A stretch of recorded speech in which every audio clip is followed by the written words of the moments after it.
पक्ष विपक्ष में हम अपनी बहस की शुरुआत करें उससे पहले इस वक्त की सबसे बड़ी खबर आपको बता दें कि पूर्व राष्ट्रपति प्रणब मुखर्जी को भारत रत्न, नानाजी देशमुख, भूपेन हजारिका को भी भारत रत्न मिलने वाला है। देश का सबसे बड़ा नागरिक सम्मान है भारत रत्न और इन तीनों का नाम का ऐलान हो गया है। इन तीनों को ही भारत रत्न दिया जाएगा और देखिए इस कड़ी में सबसे पहले नाम है पूर्व राष्ट्रपति प्रणब मुखर्जी का और इसीलिए इसको जोड़कर देखा जा रहा है उस एक सभा से जहां आरएसएस के अधिवेशन में पहुंचे थे प्रणब मुखर्जी और जाकर उन्होंने आरएसएस की तारीफ भी की थी। और बाकी दो जो भूपेन हजारिका और नानाजी देशमुख सभी जानते हैं कि उनका किस तरह से बीजेपी और आरएसएस के साथ जुड़ाव है। तो यहां पर सवाल यह खड़ा हो रहा है कि इन तीन नाम को क्यों आखिर अभी लेकर आई है सरकार, लेकिन भारत रत्न जरूर दिया जा रहा है पूर्व राष्ट्रपति प्रणब मुखर्जी को।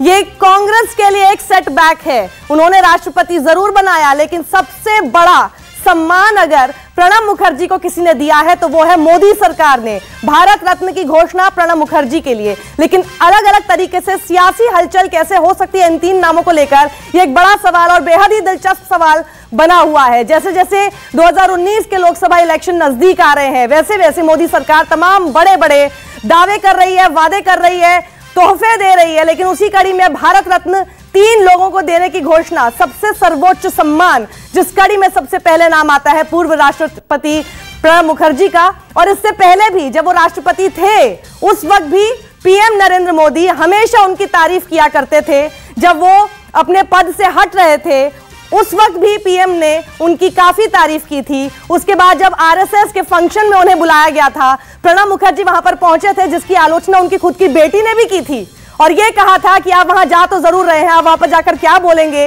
ये इतिहास में कभी दर्ज नहीं हो पाएगा, लेकिन आपकी तस्वीर जरूर इतिहास में दर्ज हो जाएगी। और यही तस्वीर जो इस वक्त हम आपको दिखा रहे हैं और आरएसएस के फंक्शन में पहुंचे थे, ये दोनों तस्वीरें एक साथ मिलकर बता रही है कि आज भारत रत्न की घोषणा हो गई है पूर्व राष्ट्रपति प्रणब मुखर्जी के लिए।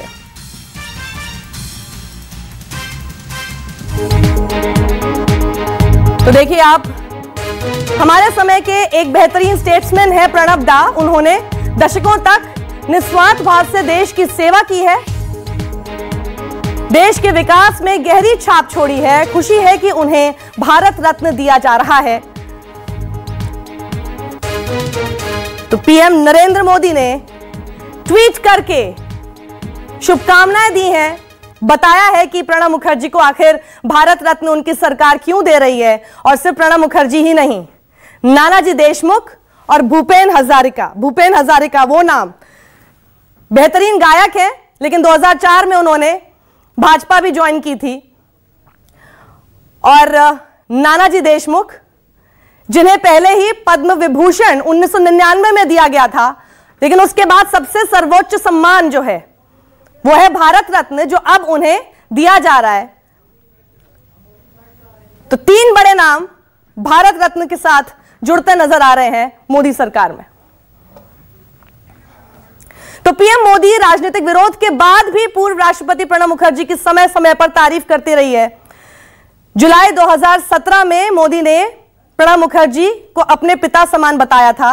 आइए आपको सुनाते हैं मोदी ने उस वक्त क्या कहा था। और मैं मानता हूं कि मेरे जीवन का एक बहुत बड़ा सौभाग्य रहा कि मुझे प्रणब दा की उंगली पकड़ करके दिल्ली की जिंदगी में अपने आप को सेट करने में बहुत बड़ी सुविधा मिली। बहुत बड़ा मेरे लिए एक बहुत बड़ा संबल रहा। मैं एक ऐसा इंसान हूं जिसको हमेशा चिंता रहती है काम जल्दी पूरा ना हो। अगर खाली हो जाऊंगा तो शाम को करूंगा क्या। एक बार मैंने किसी अखबार में, हमारे यहां से खबरें तो लीक कर ही लेते हैं आप लोग, आपकी बड़ी कुशलता तो रहती है। तो मैं एक दिन अफसरों की मीटिंग लेता रहा था, करीब 8-9 बज गए होंगे। तो मीटिंग 9 बजे करीब समाप्त हो गई। तो मेरे मुंह से निकल गया, अरे इतना जल्दी पूरा हो गया। और रात को 9 बजे भी। तो मैं चलो भाई ठीक है, जाएंगे देखेंगे क्या समय कैसे बिताएंगे, सोचेंगे। ऐसी जिंदगी में एक भी मेरी मुलाकात पिछले 3 साल में राष्ट्रपति जी के साथ ऐसी नहीं रही जिसमें उन्होंने पिता की तरह और मैं बहुत अंतर्मन से कह रहा हूं,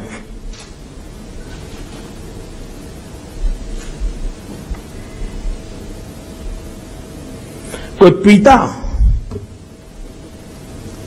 अपने संतान की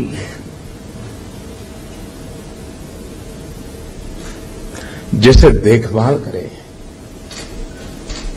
देखो मोदी जी, आधा दिन तो आराम करना ही पड़ेगा। मुझे दा कहते हैं, प्रणव दा कहते हैं, भाई इतना काहे दौड़ रहे हो, कुछ कार्यक्रम कम करो, तुम तबीयत का संभालो।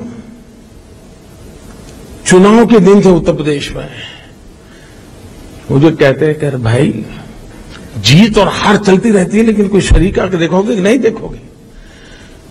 ये राष्ट्रपति के दायित्व का हिस्सा नहीं था, लेकिन उनके भीतर का इंसान अपने एक साथी की चिंता।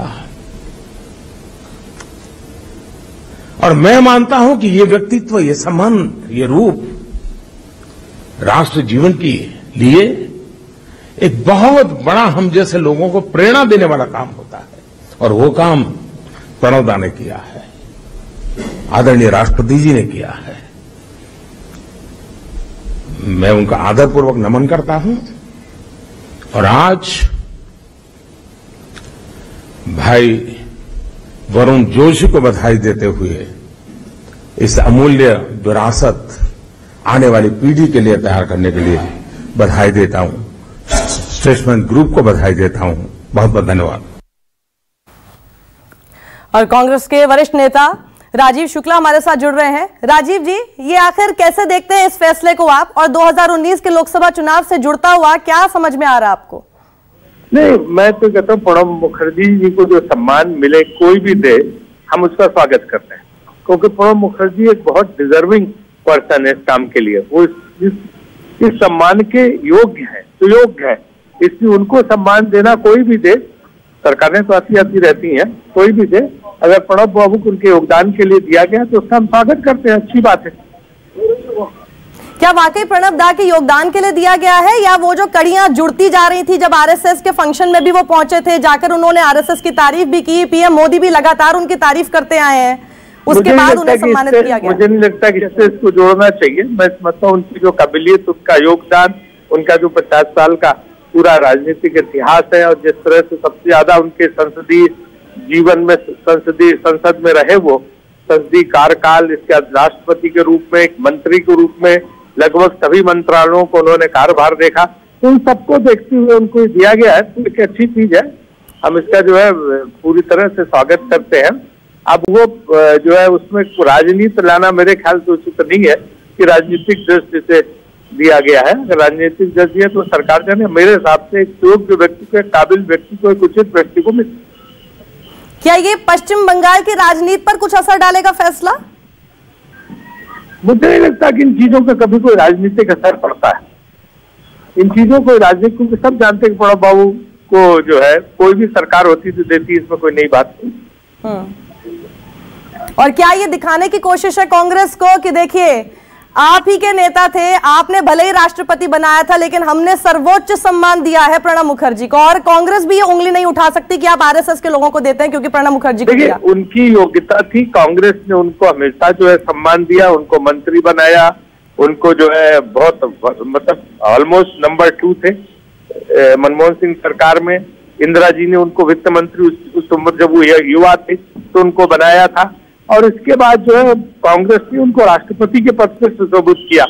तो कांग्रेस जिस समय थी, कांग्रेस ने सब कुछ उनको सम्मान दिया, और अब उनको जो है सरकार ने भी सम्मान दिया, तो इसमें क्या बात है? कोई ऐसा तो था नहीं कि कांग्रेस ने कोई अपेक्षा की और इस सरकार ने दे दिया, तो इस तरह का पॉइंट स्कोर करने की कोई बात इसमें नहीं है। आपने लगातार कहा कि वो उसको डिजर्व करते थे और वो सम्मानित व्यक्ति हैं, इसलिए उनका सम्मान होना चाहिए। जो बाकी 2 नाम आए हैं, नानाजी देशमुख और साथ ही भूपेन हजारिका, उन पर क्या कहेंगे आप? नहीं, भूपेन हजारिका के बहुत बड़ा जो है संगीत के क्षेत्र में उनका बहुत बड़ा योगदान है, और निश्चित रूप से बहुत डिजर्विंग पर्सन, तो इसलिए उनको जो मरणोपरांत उनको दिया गया है। अगर उनको ये पहले मिलता तो ये बात थी, मरणोपरांत दिया गया, कोई बात नहीं, बहुत अच्छा, उनका सम्मान भी करना चाहिए। और वो और नानाजी देशमुख।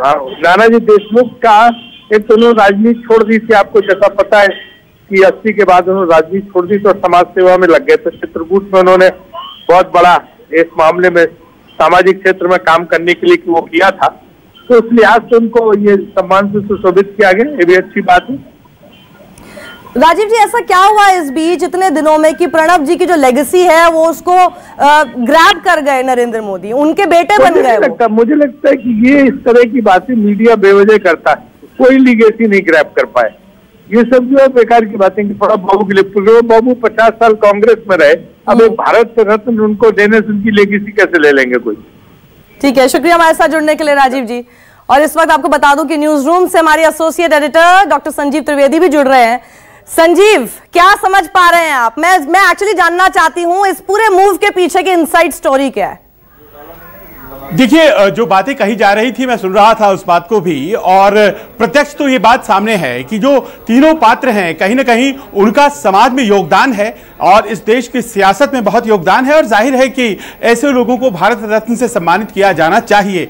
लेकिन कई फैसलों की जो टाइमिंग होती है वो अपने आप में बहुत ज्यादा उस संदर्भ को भी बताती है। आपको याद होगा एमजीआर को भी भारत रत्न दिया गया था और बहुत लोगों को विरोध था, और उस वक्त जब दिया गया था तो किस तरह से विरोध की सीमा हुई थी और क्या क्या उससे अटकलें निकाली गई थी, क्या हुआ था, वो सब एक इतिहास का हिस्सा है। आज की तारीख में आप जानती हैं कि बहुत ही क्रूशियल टफ पॉलिटिकल बैटल, राजनीतिक लड़ाई भारतीय जनता पार्टी के सामने 2019 के चुनाव के तौर पर है, और खास तौर पर बंगाल और असम, ये दोनों ऐसे क्षेत्र हैं जहां से सबसे ज्यादा भारतीय जनता पार्टी को उम्मीदें हैं, क्योंकि 2014 में उतने सीट्स वहां से नहीं आए थे जितने की इस बार उम्मीद की जा रही है। और ये दोनों बातों को मैं अलग अलग रखना चाहूंगा। बे भारत रत्न जाहिर है योग्य व्यक्तियों को मिलना चाहिए और ये योग्य व्यक्ति भी हैं, लेकिन उनका चयन और टाइमिंग जो है क्या उस पर भी ध्यान देने की जरूरत है। क्या बंगाल में जिस तरह से प्रणब मुखर्जी का कद है, शख्सियत है पूरे देश में, और बंगाल में एक इंपैक्ट है उनका, उसका फायदा भारतीय जनता पार्टी को होगा?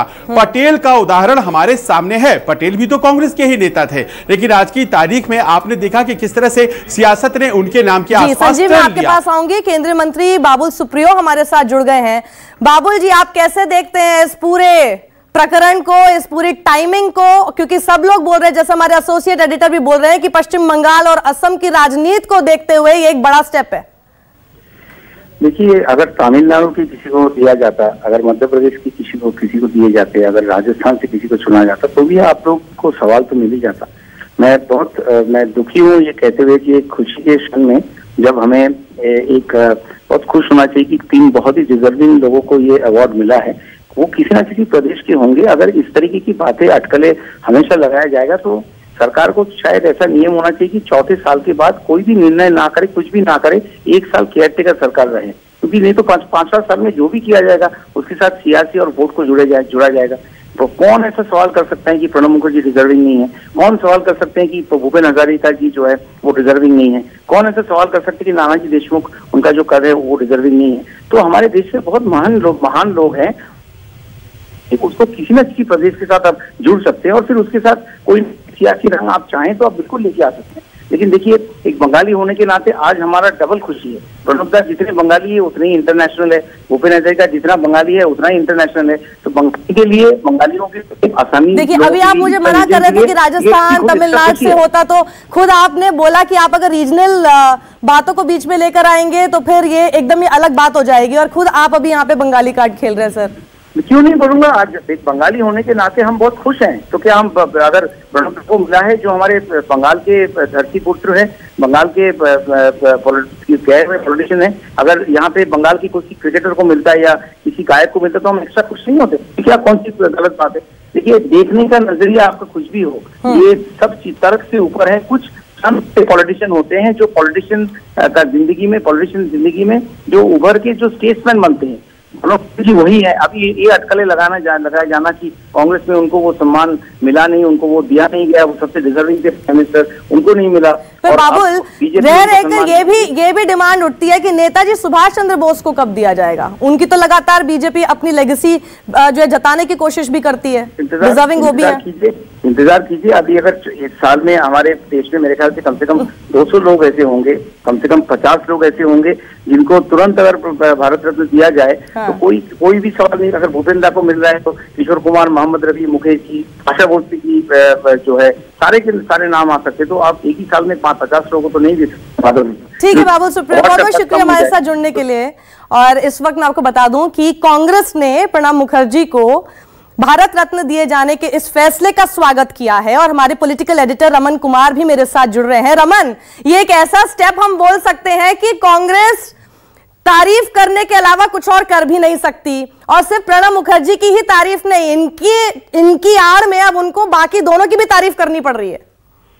देखिए, कांग्रेस पार्टी के नेताओं का यह मानना है कि जब से प्रियंका गांधी को कांग्रेस का महासचिव बनाया गया उसके बाद से लगातार जो खबर चल रही है उससे परेशान बीजेपी के नेताओं को ऐसा लगता है कि प्रणब मुखर्जी को भारत रत्न देने के बाद अब कहीं न कहीं खबर का जरिया चेंज हुआ है।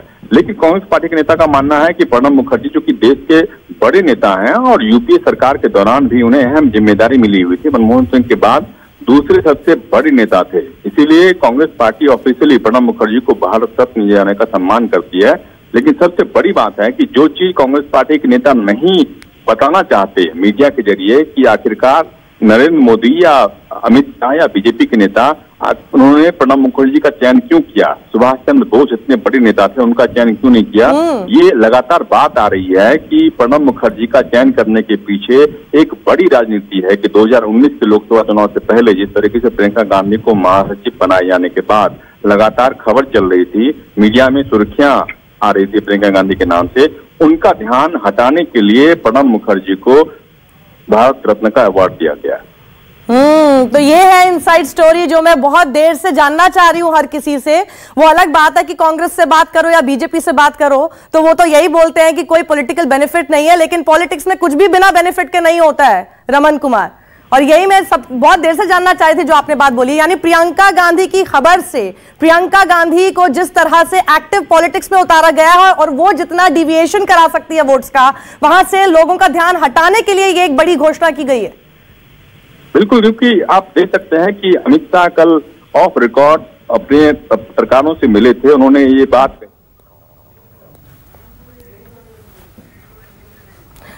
और न्यूज रूम में इस वक्त हमारे associate editor doctor Sanjeev Trivedi भी लगातार बने हुए हैं। संजीव, आप बताइए, जैसा आप पहले भी समझा रहे थे कि किस हद तक पश्चिम बंगाल और असम की पॉलिटिक्स पर असर पड़ेगा इस फैसले के बाद? देखिए, एक पक्ष ये है, लेकिन इस फैसले की गुणवत्ता को जो है आज की तारीख में कोई सियासी तौर पर चैलेंज नहीं कर सकता है। आपको इस बात को मानना पड़ेगा, 5 दशकों तक लगातार राजनीति का अनुभव प्रणब मुखर्जी को, और सबसे बड़ी बात यह है कि ऐसा कोई मंत्रालय नहीं था जहां उन्होंने काम नहीं किया था, और जब उन्हें राष्ट्रपति बनाया गया था तो उस वक्त ऐसा लगा था कि जैसे कि उनके कार्यों की एक तरह से पूरी तरह से सम्मान को रेखांकित किया गया था। आपको याद होगा इस बार जब दोबारा से राष्ट्रपति का चुनाव हो रहा था तो एक चर्चा जरूर थी कि भारतीय जनता पार्टी भी शायद उन्हें फिर से राष्ट्रपति बनाने के लिए आगे आ जाए, लेकिन ऐसा हो नहीं पाया। लेकिन ऐसा लगता है कि अब उन्हें भारत रत्न देकर के भारतीय जनता पार्टी ने कुछ उसी तरह से अपने उस कह सकते हैं सम्मान को एक और ज्यादा लंबी लकीर उसकी खींच दी है। बिल्कुल संजीव, मैं आपके पास दोबारा लौटूंगी, लेकिन इस बीच बता दें कि प्रणब मुखर्जी भले ही बीजेपी की राजनीति का विरोध करते रहे हैं, लेकिन कई ऐसे मौके आए जब उन्होंने पीएम मोदी की तारीफ में कोई कसर नहीं छोड़ी। खासकर मोदी सरकार के बेटी बचाओ बेटी पढ़ाओ नारे की तो बहुत जमकर तारीफ की। I thank Prime Minister Shri Narendra Modi for immediately after assuming the office picking up a slogan in Indian language, Beti Bachao, Beti Padhao, and his firm commitment to this true empowerment of the Indian women is exemplified by his presence here. He is not participating, he is not speaking, he is not giving us advice, but Prime Minister of India is spending more than an hour. तो आपने सुना किस तरह से प्रणब दा ने लगातार जब भी मौका मिला जिस भी बात की वो तारीफ कर सकते थे केंद्र सरकार के कुछ ऐसे कदम की जो तारीफ के काबिल भी थे, उन्होंने हमेशा आगे बढ़कर उन सब बातों की तारीफ भी की। संजीव हमारे साथ लगातार न्यूज रूम से भी मौजूद हैं। संजीव, ये बात तो तय है कि प्रणब मुखर्जी ने अपने पूरे कार्यकाल के दौरान, भले ही उससे पहले तक जब वो कांग्रेस के साथ जुड़े हुए थे, उन्हें संकट मोचक कहा जाता था। हमेशा कोई भी प्रॉब्लम तो उसका सोल्यूशन सिर्फ प्रणब दा के पास होता था। और 5 साल जब वो राष्ट्रपति रहे, उन्होंने ये प्रूव किया कि ना ही वो रबर स्टैम्प प्रेसिडेंट थे और ना ही वो किसी पार्टी के प्रेसिडेंट थे।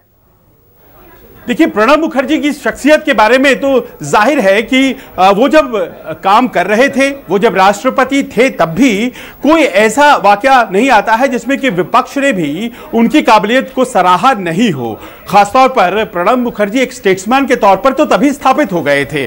और भारतीय जनता पार्टी क्यों उन्हें संकट मोचक कहा जाता था? क्योंकि भारतीय जनता पार्टी के साथ जब भी कोई ऐसा मतभेद वाला पक्ष सामने आता था, जब वो यूपीए की सरकार में थे, तो सोल्यूशन के लिए उन्हें ही आगे आना पड़ता था और बीच का रास्ता वो निकाल लेते थे। एक एक्सेप्टेबिलिटी का फैक्टर था। लेकिन जब वो राष्ट्रपति बने, उस वक्त भी एक कार्यकाल ऐसा आया जब नरेंद्र मोदी प्रधानमंत्री बने। बिल्कुल संजीव, देखिए राजनीति की और ये सब बातें तो चलती रहेंगी और राजनीति सब इतर है, लेकिन उसके बीच जो ये बड़ी बात आई है, बड़ी घोषणा आई है, हम प्रणब मुखर्जी, नानाजी देशमुख और भूपेन हजारिका को भारत रत्न दिए जाने की इस घोषणा का सम्मान करते हैं और उन्हें बहुत बहुत बधाई भी देते हैं। यार रुकेंगे छोटे से ब्रेक के लिए, लेकिन ब्रेक पर जाने से पहले आपको बता दें कि गणतंत्र दिवस पर पंडित सुरेश पांडे के साथ देखिए कालचक्र विशेष सुबह 7:55 पर।